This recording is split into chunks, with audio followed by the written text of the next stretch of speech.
Máme tu tretí deň prímestského tábora, tu na Šípku.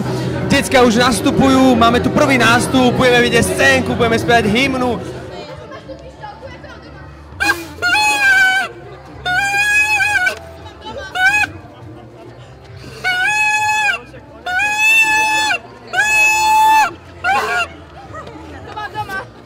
Vítajte v Retardove. Toto je pravý príklad prvotriedného postihnutého chlapca, volá sa Lukáško. Lukáško trpí chorobou, imbecilitou. Robo, ty ma máš hrozne rád! Robo, ty ma máš hrozne rád! Nie, my sme kamaráti inak. Vôbec, my sme najlepší priatelia. Robo ma veľa vecí naučil, totálne nezodpovednosti ma naučil, ako byť totálny sockár, ako nemať ani korunu v peňaženke, ako stopovať, chodiť žobrať a chodiť po rodinkách a vypitovať si a od detičiek si vypitovať akože drobáky a koláčiky a tak a sladkosti. Tak to je Robo. To bola videovizitka Roba. Salesiánske komunity, ktoré by ste mali záujem a takéhoto Salesiána, zavolajte nám, naše číslo je hviezdička 75, dovoláte sa možno do dopravného servisu. Tanec prímestského tábora 2012, Ošrekovi. Mira, tigrica, uá!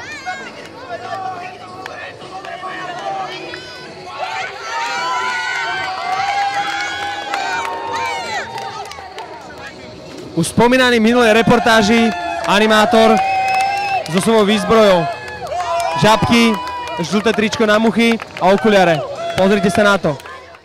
Teraz!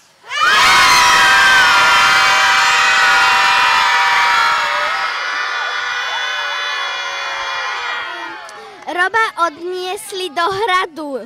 No a kto ho odniesol? Čo tam je v hrade? Prečo ho odniesli? Lebo tam je drak. Drak je v hrade? Áno. No dobré, ale my sme sa mali dostať do nejakej továrne na výrobu čarovného elixíru? Mali. No, takže draka ste videli tiež? Nie. Takže drak tam, ale tam je naozaj drak? Fakt naozaj ten drak tam je? Je tam drak? Áno. Tam je vážne skutočný drak, vy ste tiež... Roba zožral drak. Roba zožral drak, my sme prišli o Roba, no ty kokšo. Takže dnes Robert Flamík v neskorých poobednejších hodinách ukončil svoju púť na tomto svete bojom s drakom. Je to naozaj skutočnosť. Nášho Roba zožral drak. Maťka, poď sem. Maťka, bude ti chýbať Robo? Vôbec. Vôbec ti bude chýbať? Ako toto môžeš povedať? Ale bude mi chýbať, veľmi. Vôbec to nie je ľúto, že zožral drak Roba? Je mi to ľúto. Ona klame, to vôbec nie je ľúto, ja to asi neprežijem, ale ona sa bude oslavovať, bude sa rada. Utekajte! Rýchlo! Panika! Otvorte! To boli hrôzy! Takto mal odrezané, takto vytrhnuté mäso. Mnohí z vás poznáte príbeh o krvavej pani alebo pani Bátori. Len to, čo sa odohrávalo v tejto miestnosti, jej nesiaha ani po päty. Tu v tejto miestnosti žil a bol Štefán Robert XXXL, čiže nejaký 34. A tu v tejto miestnosti vykonával rôzne veci. Mučil tu hlavne deti. Áno, mučil tu deti a tie už spomínané elixíry vyrábali práve v tejto miestnosti. A ako ich vyrábal? No niektorí poznáte film, že Parfum. Sťahoval ten chlapík ľudí z kože. To je nič. On práve naopak. On tie deti po kúsku rozoberal. Nechty, vlasy, pot, kožu, vlasy, chlpy. Ja neviem, čo ešte by som vám povedal. Jednoducho kúsky vnútornosti vyberal. A on to tu všetko miešal. Miešal to v jednej takej peci. Ešte tuto máme, tuto sú stojany, ako vidíte, tu sú ešte stojany z tej pece. Tuto to bolo všetko, taký kotol tu bol veľký zavesený. Chodili aj tí mladí ľudia tu, oni takto škrabali o stenu sa, že nerob nám, nehaj nás. Štefán Robert XXXL, 34. tu v tejto miestnosti. Tuto všetko bolo. Dobrá vila prevzala po ňom v podstate tento priestor. On má strašnú zlú atmosféru, strašnú zlú auru tento priestor a jednoducho aj na ňu to zle vplývalo. Ona bola dobrá vila, ale nie je dobrá. Postihnutého brata Štefana Roberta XXL 2. 34. Tak to nebol Robo! Oni nás okašľali! Ja som to vedel, toto nebol Robo. Toto bol určite niekto iný. To bola výpoveď respondenta Danka. Oni nás chceli nachytať. Kubo, počkaj, čisto teoreticky, Robo je mŕtvý, sme na jeho pohrebe a máme ďakovnú reč. Čo by ste odkázali Robovi do neba? Povedzte mi teraz. To vie teraz, to povie. Čo? Ale on naozaj ako keby umrel, teraz predstav, že už je mŕtvý. Čo mu odkážeš? Bol to výborný človek. Bol to výborný človek? Mal som ho rád. Mal si ho rád? Ďalej. Klamať sa nesmie. Klamať sa nesmie. A čo by ste odkázal Robovi?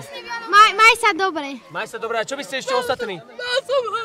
Potom, keď zomriem, no tak nech mi povie, ako to tam bolo v nebi. Čiže, Robo, keď budeš v nebi, tieto deti ťa mali radi a spomínaj na nás. Ak by si sa náhodou objavil, tak si nás neželaj. Zajtra bude kopa veľká na tebe. Bojí sa? Áno. No dobre, bojí sa. A vieš o tom, že tam je ten drak? Áno. A bojí sa toho draka? Áno. Vážne sa bojíš toho draka? Áno. A vieš o tom, že o tomto hrade sa taká povesť akože hovorí, že tu žil Štefan Robert XXL 2. 34. A že tam dole varil taký čarovný lektvár. Taký akože mladosti, že jednoducho, keď to ľudia... Nie. A že to z malých detí. Neveríš? Ale ten lektvár sa mu nevydaril a stala sa s ňou... Že normálne, že to akože takto s nechtou to varil, takto so šušňou. No vážne, takto z uši, ako takto, vieš, keď máš špinavé uši, tak to vyberal. Veríš svojmu animátorovi, že ťa bude chrániť? Však ty pozeráš, že ty máš Damiana a ty si myslíš, že Damian je taký dobrý animátor, že on to akože ťa uchráni, že je taký silák? Áno. Fakt, ty tomu veríš? Ešte Davida, to by som dôveroval, ale tak, no povedz nám. Jednému dievčatu obvezovali nohu. Nohu obvezovali, a čo, drak je? On aj do nej na ňu vstúpil? Asi. Komu obvezovali nohu? Tebe. A drak ti vstúpil na nohu? No jasné. V tomto momente nám začala veľká hra, kde decká sa snažia nájsť elixír krásy. Dobrý deň. Dobrý deň aj dovidenia. Veľmi sa teším na všetky súťaže, ktoré tu prežijeme a všetky dni, ktoré budeme mať. Áno, čo by sme na to povedali? Vieme, že ho zjedol ukrutný drak a súcitíme s jeho rodinou. Bude nám veľmi smutno za Robom Flamíkom, ale ešte to není verne potvrdené, že zomrel. Videli sme pár dôkazov, no ale to není ešte isté. Ja som hádankár. Nie, nesprávna odpoveď.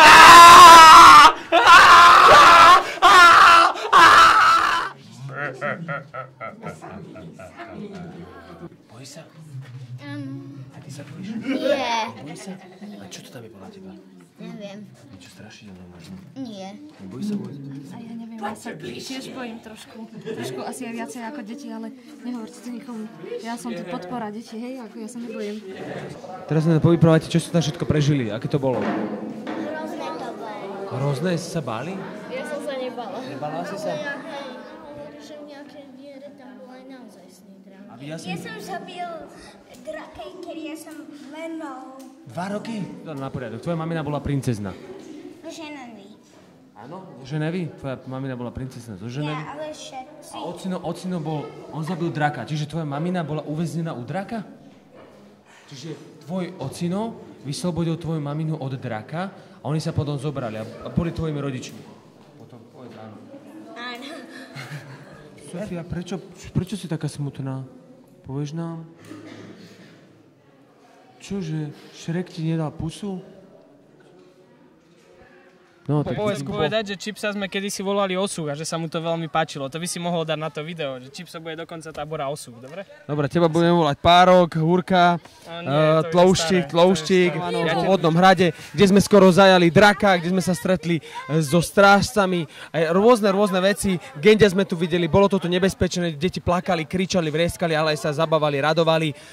A hlavne získali elixír krásy. Čau.